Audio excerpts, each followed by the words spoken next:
All right, welcome. We are excited to be here with you today to learn about the School-Based Mental Health Qualified Grant Program, which comes out of House Bill 373 of 2019.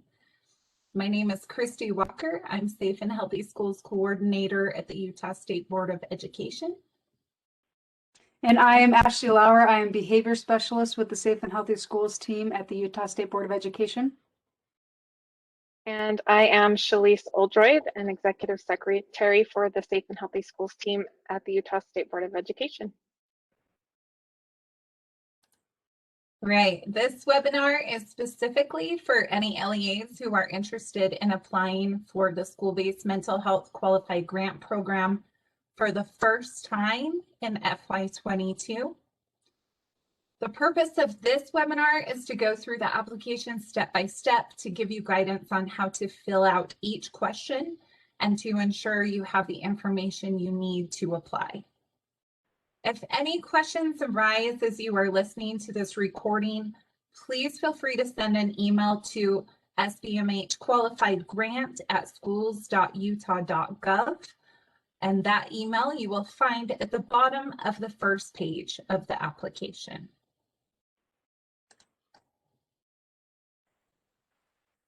Although this application is somewhat lengthy, please don't be overwhelmed by the size, as it's actually pretty basic and simple.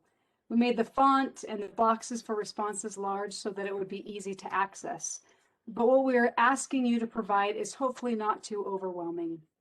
We have only requested you submit information required through statute and board rule for this grant application. We want to make the process easy so that each of you as LEAs can participate and provide these services to your students. So now into the actual application. So as we go into we'll come back to the first page of the application.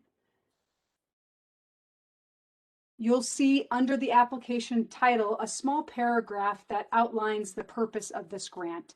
And I'll just read that. It says the State Board shall distribute money appropriated under the section to local education agencies to provide in-school targeted school-based mental health support, including clinical services and trauma-informed care through employing or entering into contracts for services provided by qualifying personnel. So in other words, this funding is to be used to employ or contract for services by qualifying personnel to provide targeted school-based mental health support. And we have outlined a little bit later on in the application the definition of qualifying personnel, so you can know what or who those qualifying personnel, who is considered qualifying personnel.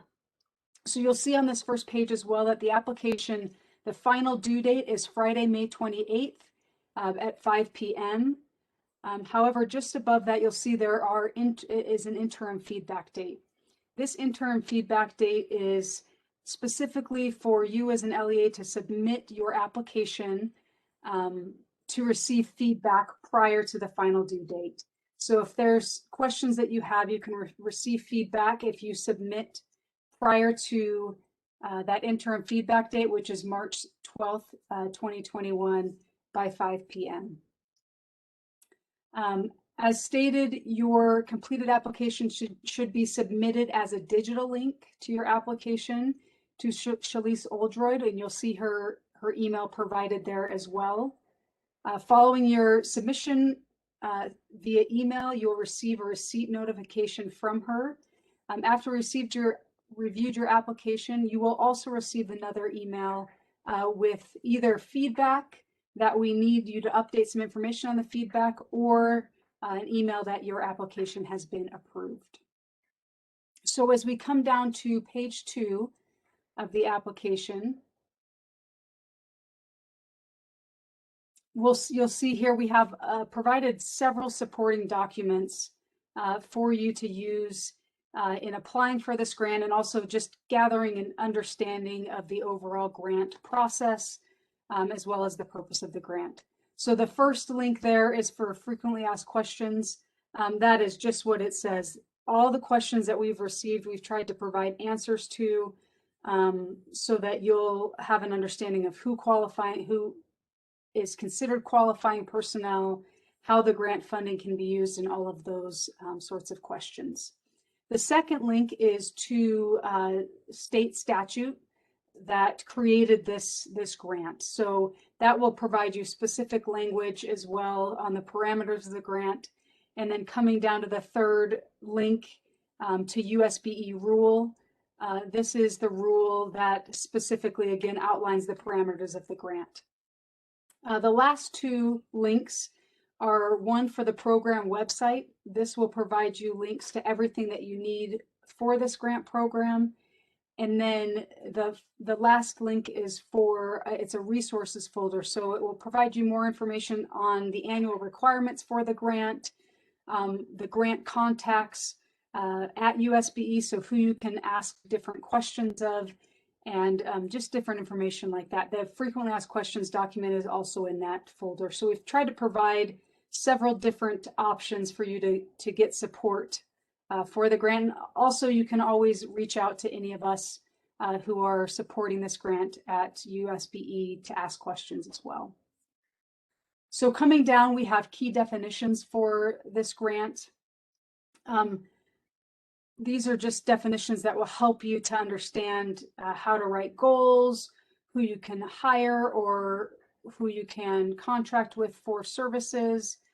So become familiar with these definitions before really delving into the overall application. That will help you as you're going through the application. So going to our page 3 here on the application, this is simply asking for contacts for the application. So we're looking for an application lead contact as well as a secondary point of contact. We ask for 2 contacts there, just as we know sometimes there's turnover, just so we ensure that we have a point of contact at your LEA that we can reach out to. And then we ask for your business administrator's contact information as well, just so they're informed on communication throughout the grant process, throughout the application process, as well as the overall grant. So I will turn the time over to Christy as she'll go into the implementation plan specifically. All right, thanks, Ashley. Section B will include all aspects of your LEA's 3-year plan. The first part of this plan includes your LEA's measurable goals.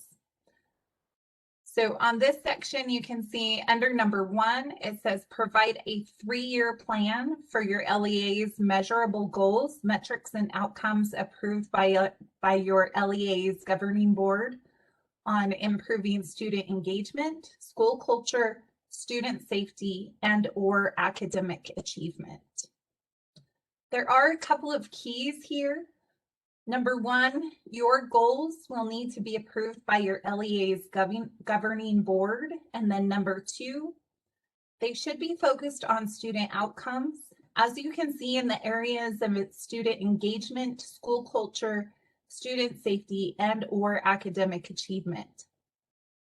We are requiring that each LEA have a minimum of 2 goals with the option of additional goals that are your performance measures for the use of these funds.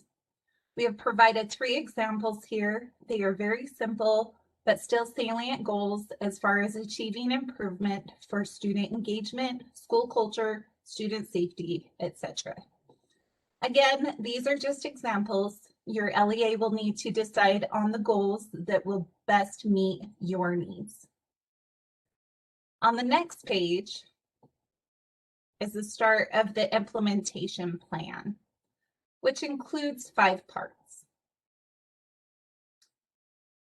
So you can see on part A, we ask that you write a brief narrative on how the qualifying personnel and/or contracted services will support efforts to meet each goal. And we also ask that you limit your response to 300 words per position. So again, we don't want a long explanation for this. We want this to be efficient, but we also want it to be effective. So if you have the 2 required goals, we'll need an explanation of how your qualifying personnel and/or contracted services will help you to accomplish each of those goals. In part B, It asks that you write a brief narrative on how the qualifying personnel will increase access to health or mental health services, including how access is improved for students who are underserved or at risk. This request comes out of both statute and review. This legislative performance measures for this funding is that we increase the number of FTEs that are available to provide support to our students. This is something that the LEAs really need to consider. How are you going to increase access to services specifically for students who are underserved? And this answer to that question should be called out specifically. So be very explicit in that explanation. On part C, on the next page, write a brief narrative to describe your LEA's plan for communicating with and involving parents when a student receives services through qualifying personnel. The narrative should include receiving written parent consent prior to providing services as in compliance with 53E-9-201. Also limit your response to 300 words. Again, we ask that you state explicitly how written parent consent will be received prior to any services provided to students. That's the key takeaway there. On part D, we ask that you write a brief narrative to demonstrate a process for utilization of qualifying personnel in your LEA's multidisciplinary team, as outlined in R277-400-8-3 and 4. So include which personnel are a part of the multidisciplinary team for identifying students in need of mental health interventions. Consider how you are using data to determine interventions. And you can see the definition cited there from R277-100-2-20. Also limit your response in this area to 300 words or less. So this is an ask specific out of board rule, and we will need a brief paragraph to discuss how qualifying personnel will be used as part of your multidisciplinary team. And so be sure that you specifically outline how those qualifying personnel are involved. Ashley, over to you. Thank you, Christy. So we'll move to part E, which is the last part of the implementation plan. And this focuses specifically on your interaction with the local mental health authority. So the first question here is, does your LEA intend to collaborate on school-based mental health support with the local mental health authority of the county in which your LEA is located? And we have provided a link to the location map so you can see which local mental health authority you would be collaborating with, which local mental health authority is oversees work within your county. And the statute requires that we incentivize LEAs who collaborate with the local mental health authority, which is why this information is asked for specifically. The next part of this question is, does your collaboration include establishing a contract with the local mental health authority? So will you be contracting with the local mental health authority for services for students? So you'll just put yes or no. And then if you are either collaborating or contracting, we will just need the information for the local mental health authority, a point of contact, all of the information that is requested there. Again, this is very important if you're, it'll become more important later on in the application as well. In the finance section, there's a specific question asking if you would like an additional allotment for beyond your award that you are approved for.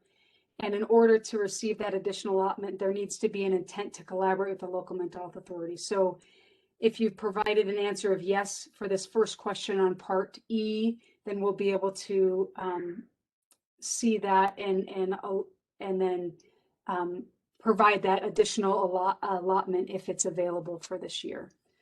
So again, this section specifically is asking you to really state your interactions with your local mental health authority. So moving down to Part C, so that's the last piece of your implementation plan. Part C, or Section C, I apologize, is looking at parent and student personnel education. So according to statute, which is outlined here, 53G-9-703, you'll need to describe how your LEA is meeting the requirements in that statute to provide parent education or parent seminars. So we just need a brief summary of how your LEA is providing those parent seminars. In statute, it does allow for an LEA to opt out of those parent seminars. So if your LEA has opted out, which would have been done previously, you would just need to outline that here. If not, we need a specific explanation of how your LEA is meeting those requirements for parent education. Moving down to Part 2, which is specific to school personnel education, we'll see there is Part A and Part B under school education or school personnel education. Part A, we're looking specifically for how your LEA, a timeline and a process for how your LEA is training all school personnel on the impact of childhood trauma on student learning. So key here is that this training should be for all school personnel, and we need a timeline of when you'll be providing that training, as well as the process for providing that training. Moving down to Part B, and this is a requirement through statute, 53E-9-201. We're looking for a timeline and process for how your LEA is training, again, all school personnel on advising educators against practicing medicine, giving a diagnosis, or providing treatment. So specifically how you're training your LEAs against those practices. Moving forward to our next section here. Section D is all about annual reporting of baseline data, which the data is specific to your qualifying personnel. So we've provided, again, a definition for qualifying personnel, so you know who this is referring to. And then we've also provided a definition for FTE, which is the full-time equivalent, or how many really how many hours your qualifying personnel are working in the school. So please use those definitions as you're going through and filling out this section. So Part A in this table is asking you to provide the total baseline count of qualifying personnel by profession in your LEA before receiving the school-based mental health qualified grant program funds. So prior to receiving any funding, how many qualifying personnel do you have within your LEA? So we've provided an example here in this first, the first row of the table. Thank you.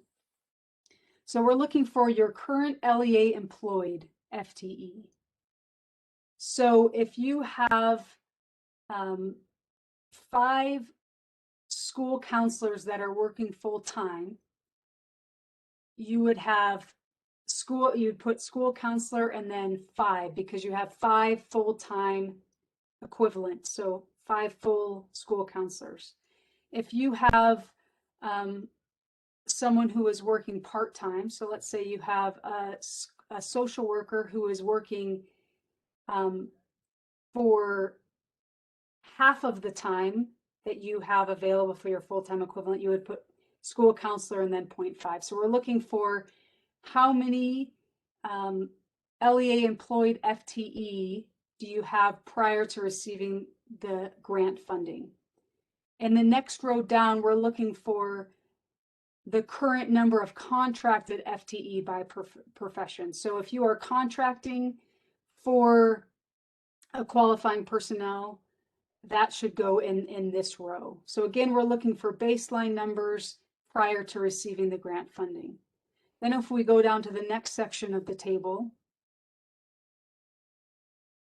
Part B, we're looking for the number of intended number of qualifying personnel by profession that you intend to hire above the baseline count. So not including the individuals that you have outlined in Part A, how many new qualifying personnel do you intend to hire or contract? So you'll outline those that you intend to hire, or the LEA employed FTE, in the first row. Thank you. And then the second row, you're going to input your projected increase of contracted FTE. So again, Part A, we're looking at baseline. Part B, we're looking at intended increase or projected increase of personnel by profession. The next section is just a section for your information. So there's nothing else you need. There's nothing that you need to fill out in this section. What we're trying to do is provide you with the information that we'll be requiring annually for an accountability and data report. So at the end of the first year of this grant, there will be reporting requirements for anyone who is a grantee, and those reporting requirements are outlined in this table. So we will be asking you to provide data on the progress towards achieving goals and measures in your approved plan. We'll be asking about the current positions hired using the grant funding and services provided. So again, the number of FTE of qualifying personnel, we'll ask for that information at the end of the grant year. Also, if you have to discontinue a qualifying personnel position for any reason, we will need you to report that, as well as the reason for discontinuing that position. We'll ask again for you to state your collaboration and or contracting with the local mental health authority. We'll ask you to update the annual report baseline data. Number 6, we'll ask you how your LEA in providing school-based mental health support complies with the provisions of section 53E-9-203. And then there may be, number 7, there may be some other information that we're asking or on that report, but 1 through 6 is really the majority of the information that we'll be requesting in the annual accountability and data report. Again, on this application, just for your information, but know that at the end of the grant year, we will be asking you to report specific data in those areas. Moving forward to section E, which is the finances section. So this is where you will be providing information specific to your requested award and things like that. So I'll just read the paragraph above and explain the table just a little bit. So the grant funds can only be used for salary and benefits for targeted school-based mental health support, including clinical services and trauma-informed care, through employing or entering into contracts for services provided by qualifying personnel. So this finance section, the funding that you are requesting, can only be used for salary and benefits for qualifying personnel or for contracted services by qualifying personnel. Another important note is that grant funds cannot replace previously allocated monies to employ qualifying personnel. So grant funding cannot supplant other funding that you've had previously. And then grant recipients will be awarded an allocation for up to 3 years of the qualified grant. So when this application is approved, it is approved for a 3-year grant cycle. So you will provide information on your requested award for this year. And then In the second year, we'll have you provide information on your requested award for that year, and then for the third year for that year. So you'll be, this application is for 3 years. The funding will be for 3 years, but you will have your update your budgets each year depending on the fiscal projection for that year. So speaking of that fiscal projection, it is linked in, right here is where it is linked. That will give you, if you open that projection document, your LEA will be named in that document, and the total award that you are eligible to request will also be outlined in that document. So you can request in column B up to the amount that is in that projections document for your LEA.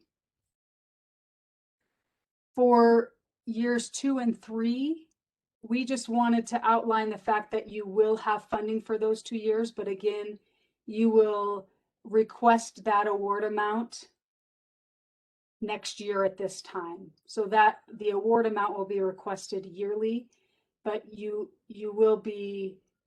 can expect to have an award for the 3-year cycle of this grant. Moving forward to the question below. So this comes back to where we talked about the intent to collaborate with the local mental health authority.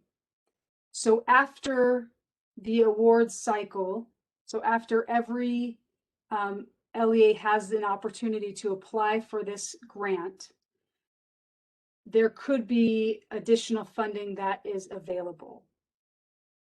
At that time, any LEA who has requested funding, meaning they've answered yes to this question on their application and shown the intent to collaborate with the local mental health authority, that additional funding will be allocated to those LEAs who have requested that award.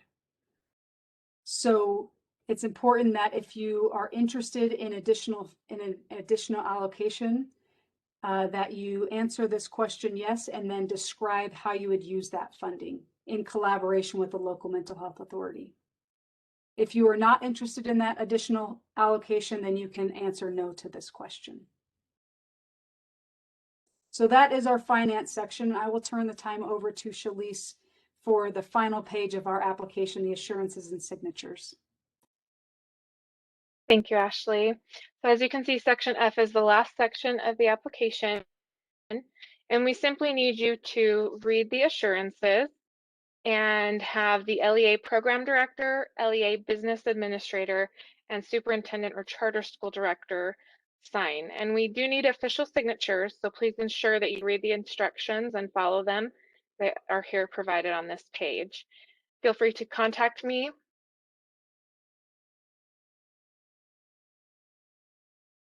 Did you hear that? Did you hear that, Ashley? You'll need to repeat that, Shalise. Okay, my microphone muted and unmuted on its own, so apologize for that.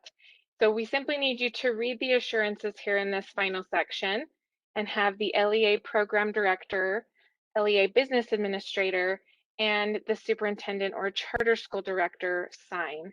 We do need official signatures, so please ensure that you follow the instructions that are provided. And feel free to contact me if you need support with this process. I'm happy to help. Back to you, Ashley. Thank you, Shalise. That is the end of this application. Again, we've tried to keep it very straightforward, limited to the requirements in statute. Feel free to reach out to our team via the email address provided at the bottom of page 1 on the application with any questions you may have. You can also refer to the frequently asked questions document on page 2 if you have any questions, as well as the language outlined in statute and board rule, which is also provided on page 2. And with that, we really look forward to receiving your application. Again, reach out if you have any questions. Thank you so much.